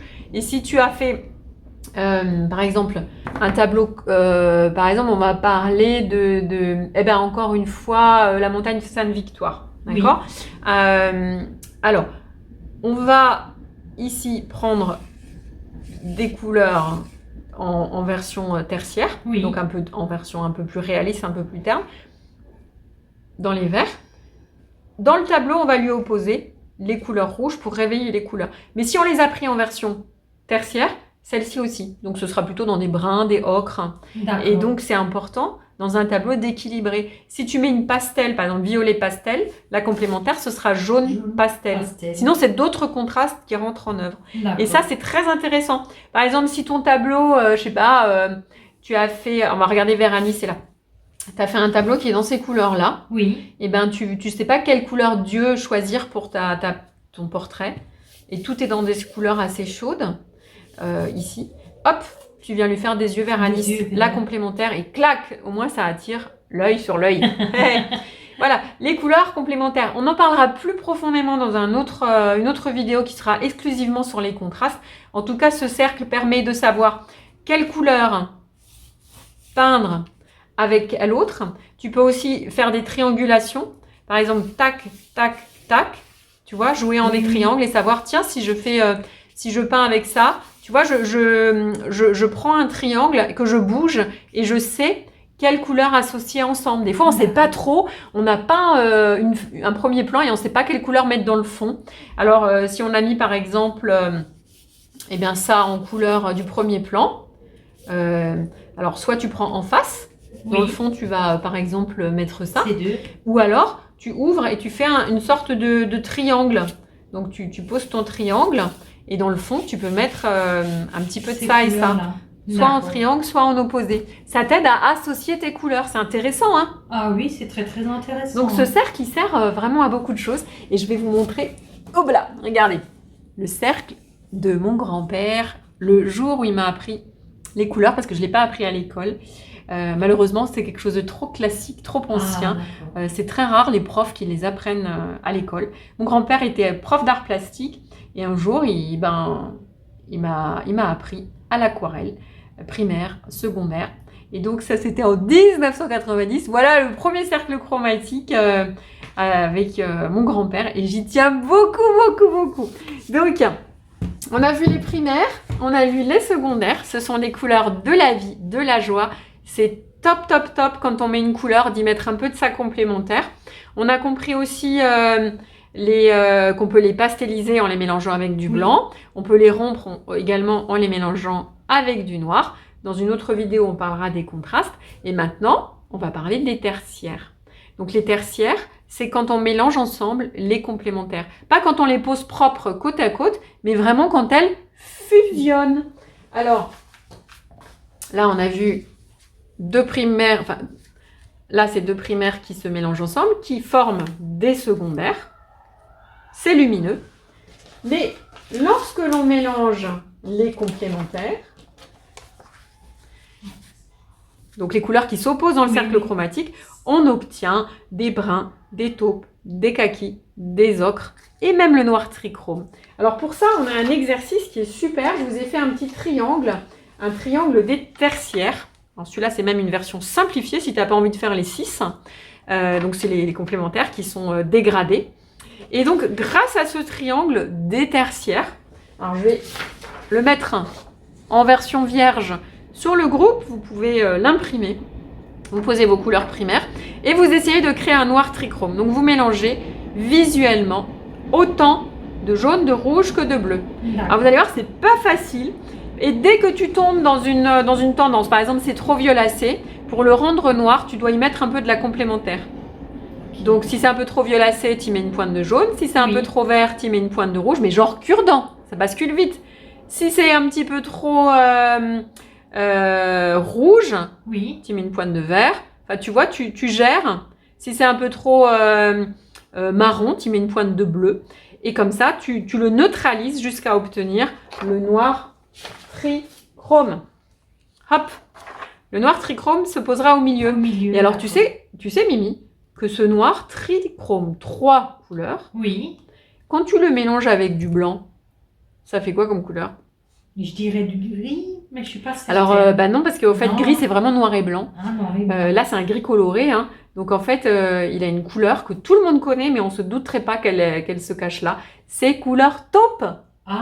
Et oui, le taupe, c'est en fait le mélange de toutes les couleurs. D'accord. Mais oui, avec du blanc.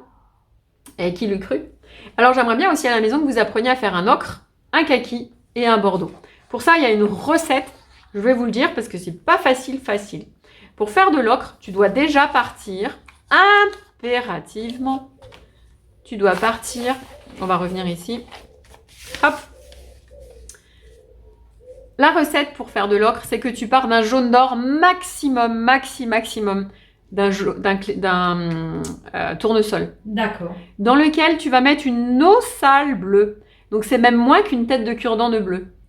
Et hop, ton jaune chaud, ton jaune d'or, ton jaune tournesol, eh bien, il devient de l'ocre. Et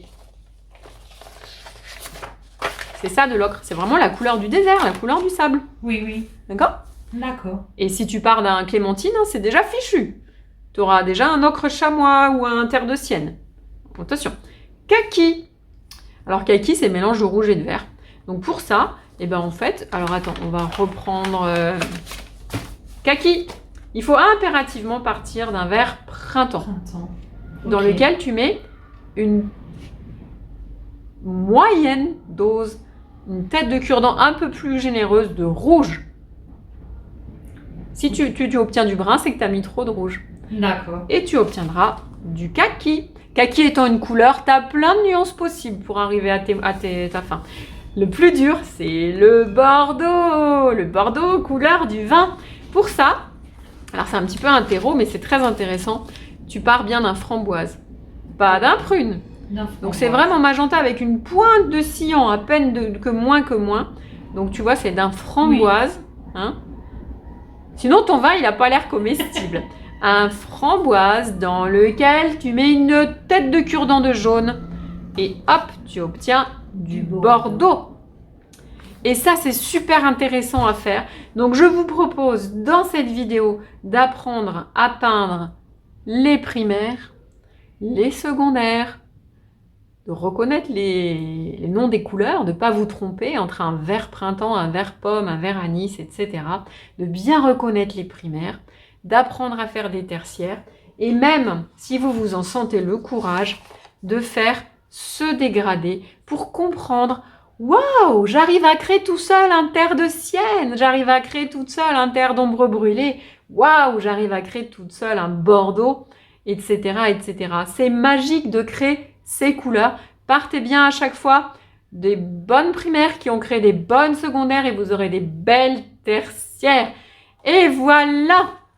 Merci Nathalie de nous avoir fait partager toutes ces belles couleurs. Écoute, c'était vraiment avec plaisir. J'espère que vous aussi, vous allez prendre plaisir à découvrir les primaires, les secondaires. Et lors d'une prochaine vidéo, nous travaillerons les contrastes. Alors, très belle peinture. Il y a plein d'exercices que je vais vous proposer à la fin de cette vidéo pour faire des projets artistiques autour des couleurs de l'arc-en-ciel. Vous pouvez créer des dessins géométriques, des tas de mandalas que vous pouvez colorier en couleurs de l'arc-en-ciel.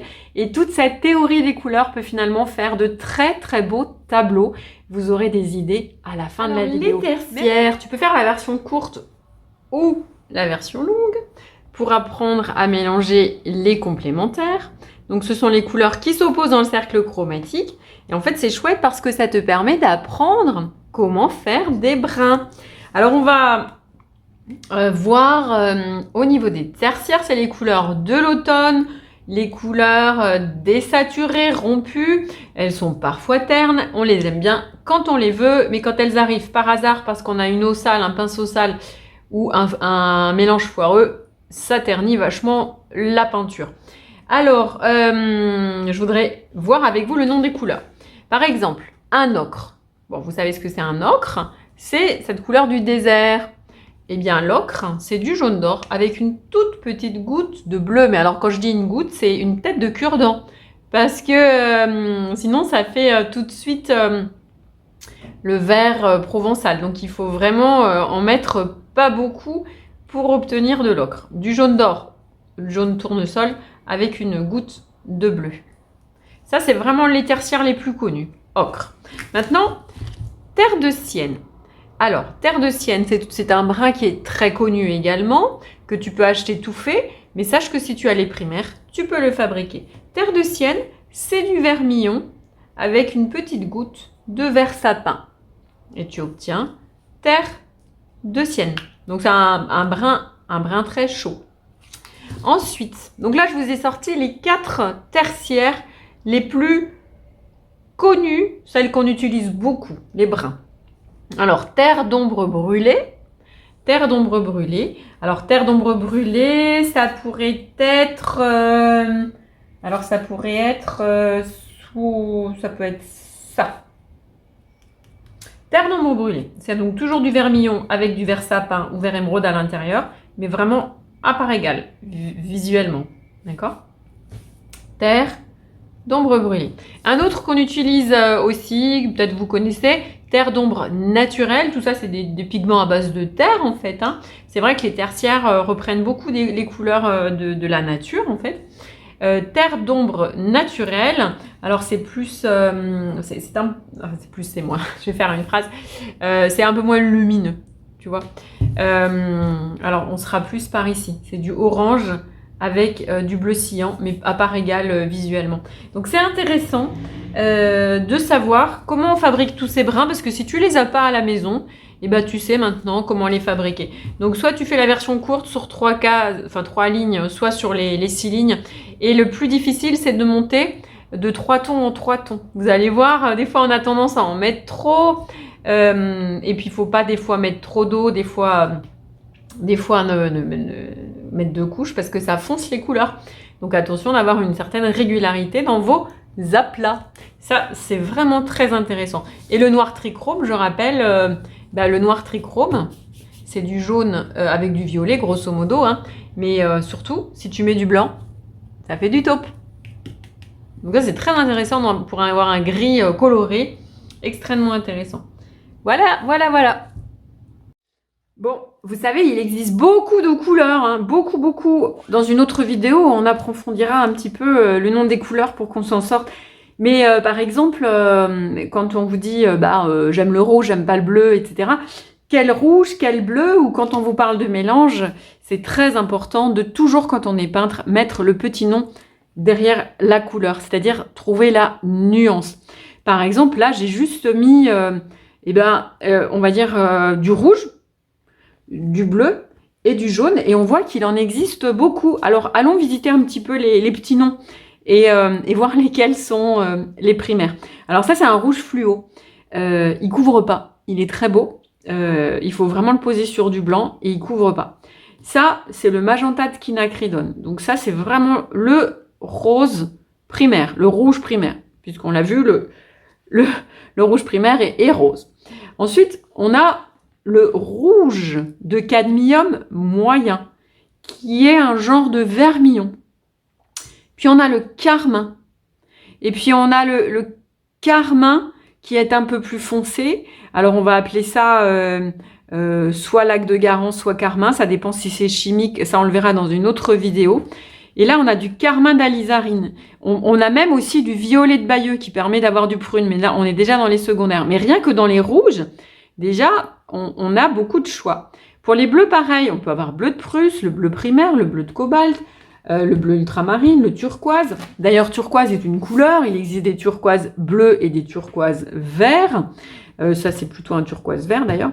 Jaune citron, jaune primaire, jaune de cadmium, et un jaune azo foncé, qui peut ressembler au jaune de chrome ou au jaune de cadmium foncé. Enfin, il existe beaucoup de couleurs, soit d'origine chimique, soit d'origine naturelle. Évidemment, c'est ce qui fait aussi le prix des couleurs. Moi, c'est vrai que je trouve que pour faire le cercle chromatique, de la gouache, PBO, c'est super, ça couvre bien. Et surtout, il faut que sur le tube, il y ait marqué les primaires. Bah oui. Et puis, on va essayer de comprendre vraiment qu'est-ce que c'est primaire, qu'est-ce que c'est secondaire, qu'est-ce que c'est tertiaire, pour classer les couleurs. Et aussi, dans d'autres vidéos, pouvoir comprendre comment les associer. Parce que les couleurs forment des familles. Et dans un tableau, alors je vais vous donner une notion que l'on développera plus tard. Dans un tableau, il faut peu de familles, mais beaucoup de membres dans chacune. Et ça, c'est souvent ce qui fait défaut et qui fait que ça manque d'harmonie. On développera ça plus tard. En fait, c'est super intéressant, le monde de la couleur. Aujourd'hui, c'est le cercle chromatique, les tertiaires. Et c'est vraiment important. Alors, me direz-vous, mais pourquoi acheter toutes les couleurs si on peut les fabriquer avec les 3 couleurs primaires? En fait, les 3 couleurs primaires arrivent à faire une copie de toutes les couleurs. C'est comme votre imprimante qui arrive à créer avec ces 3 cartouches et du noir toutes les couleurs de vos photos. Mais ce qu'il faut savoir, c'est qu'elle reste simplement une copie de toutes les couleurs. Ce sera toujours plus lumineux d'acheter la vraie couleur à base de pigments que la couleur que vous aurez fabriquée vous-même en mélangeant jaune et magenta. Parce que souvent, les couleurs primaires sont des couleurs chimiques. Si vous les achetez en version pigment naturel, ça, c'est encore à discuter, ça peut être très lumineux. Mais c'est pour ça qu'à l'atelier, je n'ai pas que les couleurs primaires et noir et blanc. À l'atelier, j'ai également des carmins, des vermillons, des jaunes, des bleus. Je les fabrique pas tous moi-même parce que j'aime qu'ils soient composés du pigment naturel. Donc certes, c'est important de savoir comment les couleurs sont fabriquées pour arriver à les dégrader, les foncer, les éclaircir, les associer pour créer des glacis, des ombres, des lumières. C'est important de le savoir, mais j'invite quand même à avoir dans sa palette des couleurs toutes prêtes à base de pigments parce que elles seront plus lumineuses que les couleurs créées avec les primaires qui restent une copie simplement de toutes les couleurs du monde. Voilà. Parlons également des glacis, parce que si les couleurs se mélangent dans la matière, bah voilà, tu prends de la peinture jaune avec de la peinture rouge, et puis tu auras du jaune, du orange, du vermillon. Mais tu peux aussi créer des couleurs optiques, et le cercle chromatique va te servir à savoir quelles couleurs tu peux superposer et quelles couleurs tu ne peux pas superposer. Par exemple, ça c'est un papier avec de la texture, tu vois, c'est de la tapisserie. Et on veut faire un glacis dessus ou une patine. La patine étant l'art d'enlever au chiffon ou de frotter à l'éponge son glacis. Le glacis étant une couche transparente colorée. Alors, j'ai du jaune, voilà, et je veux faire un glacis. Par exemple, là j'ai mis une couche de rouge et j'ai fait dessus un glacis un tout petit peu plus foncé avec un rouge plus foncé. Donc là, ça se devait être avec du lac de Garance. Et vous voyez, ça met en valeur le rouge. Alors pour le jaune, il faut commencer avec quelques tons au-dessus, pas prendre des couleurs qui sont trop éloignées. Et on va voir l'intérêt du cercle chromatique. Alors, le jaune, sur le cercle chromatique, tu prends la case d'à côté, il y a jaune, tournesol, orange, vermillon. Ok, donc tu choisis un des deux. Donc je vais juste montrer en glacis. Je verse du médium pour la transparence, la brillance. Je prends un petit peu de peinture. Et là, par contre, on va le mettre de façon transparente. Et ça va nous créer une couleur. Plutôt que de mélanger la couleur fraîche. Alors, j'ai un petit pli là. Plutôt que de mélanger la couleur fraîche jaune dans vermillon, on aura un résultat coloré beaucoup plus intéressant. Donc ça, c'est un glacis. Couche transparente coloré. Et ça me crée une couleur. Donc j'ai créé du orange en mélangeant du vermillon transparent sur du jaune. Ok ? Si j'avais maintenant fait un glacis bleu, j'aurais eu du vert. Et là, ce qui est intéressant, en fait, c'est que les couleurs sont beaucoup plus profondes que quand tu fais le mélange dans la pâte, dans le mélange rouge et dans le mélange jaune. Donc moi, j'aime beaucoup travailler par glacis. Et puis, ce qui est intéressant aussi avec les glacis, c'est que ça te permet d'accentuer tes ombres. Tu peux également patiner une fois que ça a un peu plus séché. Là, c'est un petit peu trop tôt. Je vais en remettre un tout petit peu. Voilà, là, avec le pinceau, je frotte un petit peu, tu vois. Et du coup, ça me fait ressortir la matière. Tu arrives à voir ? Donc ça, c'est intéressant. Parce que ta couleur, elle est beaucoup plus intéressante que juste un aplat. Surtout quand tu as de la texture. Et si tu veux faire des ombres, et plutôt que de mélanger en dégradé, le jaune, dans le orange, puis dans le rouge, tu travailles en transparence. Et là, juste, tu vois, par exemple, au bord, tu peux venir... Désolée pour le petit pli sur le papier. Tu peux venir dégrader et créer des ombres. Donc c'est assez pratique le glacis. Alors c'est en ça que le cercle chromatique est important, c'est que tu ne peux pas superposer une couleur qui contient de la complémentaire. Par exemple ici, j'ai fait ce qu'il ne faut pas. J'ai pris du violet de Bayeux, c'est-à-dire que c'est un encore plus foncé que carmin, c'est un genre de bordeaux violet. Et je l'ai fait en transparent sur le jaune et vous voyez, ça l'a terni le jaune. Alors que là, ça l'a vraiment mis en valeur et réchauffé. Donc attention de ne pas superposer en transparence vos couleurs complémentaires. Pareil pour les dégradés. Parce que si tu superposes une couleur qui contient la troisième des primaires, ça te ternit tes mélanges. Donc fais attention à ça. Voilà. Donc là, en l'occurrence, sur le jaune, tu ne peux pas mélanger une couleur qui contient du rouge et du bleu. Parce que bleu, oui, ça fait vert. Rouge, oui, ça fait orange. Mais quelque chose de violacé dessus, ça ternit. Donc les complémentaires côte à côte, c'est super. Mélangés ensemble, ça fait des tertiaires et ça fait des couleurs plutôt ternes. Donc attention, le cercle chromatique, de le lire également pour vos dégradés. Ensuite, les dégradés, de faire toujours progressivement. Donc là, par exemple, ça a séché. Et donc là, je peux aller sur la couleur suivante. Il faut toujours y aller progressivement dans vos dégradés. Donc là, j'ai repris du médium. J'en prends avec le pinceau. Je prends un peu de peinture, mais pas trop. Et si je veux pousser ici la flamboyance de la couleur juste au bord, tu vois, je vais rajouter. Et j'aurai vraiment tout le panel du jaune, du orange, du vermillon, jusqu'au rouge carmin. Et la couleur, elle est du coup beaucoup plus profonde. Et après, je peux toujours, avec une éponge, prendre un jaune que j'étale bien et venir frotter dessus du jaune pour réveiller les bosses. Donc voilà, vraiment très important. Ne faites pas ça avec les complémentaires. Il faut faire attention. Certains, on se dit jaune, je peux mettre du rouge. Oui, mais pas des rouges qui contiennent du bleu. C'est important. Par exemple, ce carmin, il contient du bleu. Donc il faut faire attention. Tu ne peux pas tout de suite le poser sur le jaune. Il faut d'abord un peu écraser ton jaune avec du rouge vif ou du vermillon. Et seulement ensuite, au bord, tu peux poser du carmin. Tu vois, il faut y aller progressivement, sinon tu termines tes couleurs. C'est assez technique. J'espère que j'ai été claire et que ça vous servira dans vos peintures.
Ah, je vous invite vraiment à faire les exercices que Nathalie propose. C'est vraiment un panaché de couleurs, des couleurs arc-en-ciel. Donc, c'est à vous! Et c'est à vous! Merci Mimi! Merci à vous!